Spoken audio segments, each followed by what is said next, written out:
आपका एफडीपी चल रहा है, फैकल्टी डेवलपमेंट प्रोग्राम, और एक ऐसे विषय पर चल रहा है जिसकी बहुत जरूरत है इस समय समाज को, राष्ट्र को, और बल्कि कह सकते हैं पूरी दुनिया को जरूरत है पर्यावरण की। हम लोगों ने विकास तो बहुत कर लिया, लेकिन इस विकास में हमने प्रकृति का बहुत विनाश किया है। विकास और विनाश दोनों एक दूसरे से इतने जुड़े हुए पद हैं, जुड़े हुए शब्द हैं कि कई बार लोगों को पता ही नहीं चलता कि वो विकास के नाम पर विनाश कर रहे हैं। तो ऐसे समय में ऐसे विषय पर बातचीत करना, जब लोग तरह तरह के विमर्शों में हैं, उन विमर्शों की बहुत जरूरत है। मैं ये नहीं कहने जा रहा कि हिंदी में जो विमर्श हैं उनकी उपयोगिता नहीं, लेकिन पर्यावरण विमर्श एक ऐसा विमर्श है आज की तारीख में। ग्रीन लिटरेचर शब्द आपने दिया है, बहुत अच्छा शब्द है ये।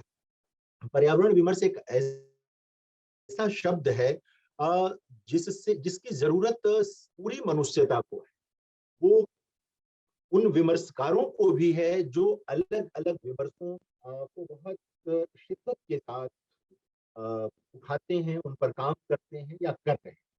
तो एक बहुत जरूरी चीज है, और एक बहुत अच्छी चीज ये है कि यह चिंता केरल में मैंने देखा कि काफी समय से है, लगभग 2 दशक से अधिक समय से केरल में ये चीज चल रही है। और मैंने कई शोध प्रबंध कोचिन से आने वाले और एक दो अन्य विश्वविद्यालयों से आने वाले शोध प्रबंधों को देखा, जो पर्यावरण की चिंता पर केंद्रित थे। हिंदी साहित्य में किस तरह से पर्यावरण को देखा और समझा गया है, इस चिंता पर वो केंद्रित रहे हैं।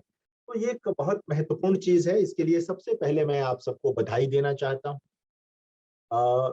कि सिर्फ साहित्यिक नहीं, सामाजिक, सांस्कृतिक, हर दृष्टि से एक महत्वपूर्ण विषय पर आपने इस फैकल्टी डेवलपमेंट प्रोग्राम को आयोजित किया है।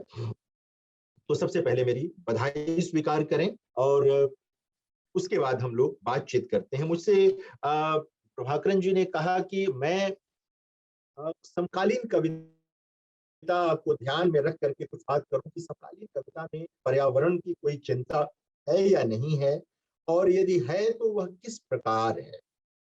देखिए, समकालीन कविता के बारे में आप सब जानते हैं, हम सब शिक्षक हैं और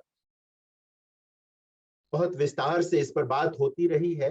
मेरा मानना है कि देखिए, समकालीन कविता सामान्यतः तो ये होना चाहिए कि 15-20 वर्ष की कविता, लेकिन हिंदी में समकालीन कविता सन 60 के बाद की समूची कविता के लिए प्रयोग में लाया जाने वाला पद है।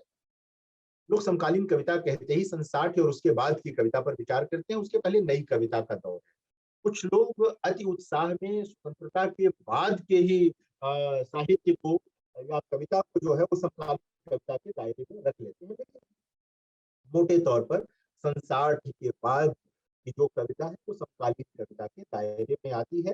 साठोत्तरी कविता भी उसको लोग कहते हैं। अब इस समकालीन कविता के भीतर और इस समकालीन या साठोत्तरी कविता के भीतर कई प्रवृत्तियां हैं। ऐसा नहीं कि समकालीन कविता कहने से यदि किसी एक प्रवृत्ति का या एक ढंग की कविता का बोध होता नहीं। समकालीन कविता में कई तरह की प्रवृत्तियां हैं, कई तरह के बोध हैं। बल्कि बाद में जो दर्शकों के आधार पर जो कविता के अध्ययन की शुरुआत हुई, उससे पता चलता है कि बहुत सारी भिन्नताएं आती हैं। सन 60 के बाद की कविता में आप आएंगे तो आप देखेंगे कि वहां नक्सलवाड़ी आंदोलन के प्रभाव की कविता है, वहां इमरजेंसी के आने पर उसके विरुद्ध लिखी गई कविता है, आपातकाल के विरुद्ध लिखी गई कविता है। फिर थोड़ा आगे बढ़ेंगे, 8वें दशक के कवि जो कहे जाते हैं, अरुण कमल, राजेश जोशी, उदय प्रकाश, मंगलेश डबराल, असद जैदी वगैरह, इनके वहां आएंगे तो देखेंगे आप कि राजनीतिक और सामाजिक चेतना दोनों एक साथ कैसे घुल मिल गई है। आवाज थोड़ा मध्यम हुआ है। जो लाउडनेस थी नक्सलवाड़ी के दौर की या इमरजेंसी के दौर की, वो लाउडनेस थोड़ी सी कम होती है इस दौर में आकर की। मैं पृष्ठभूमि के तौर पर ये बातें आपसे कर रहा हूँ। उसके बाद क्रमशः फिर 9वें दशक के कवि आते हैं, जहां पर घर और परिवार की चिंता भी एक महत्वपूर्ण चिंता की तरह शामिल होती है। उसके पहले के कवियों ने घर की चिंता को 8वें दशक के कवियों ने भी अपने पहले संग्रह तक घर की चिंता को थोड़ा दूर ही रखा था। बाद में मंगलेश जबराल का संग्रह ही आया, घर का रास्ता, और बहुत सारी चीजें इस तरह की हुई। फिर आखिरी दशक की कविता आई, और ये जो पूरा कविता का परिदृश्य है पिछले 60-61 वर्ष का, समकालीन कविता का, तो इसमें कई राजनीतिक प्रवृत्तियां भी काम करती हैं। इसमें बहुतेरे ऐसे कवि रहे जिन पर सोशलिज्म का प्रभाव रहा। राम मनोहर लोहिया का जो सोशलिज्म है उसका गहरा प्रभाव रहा।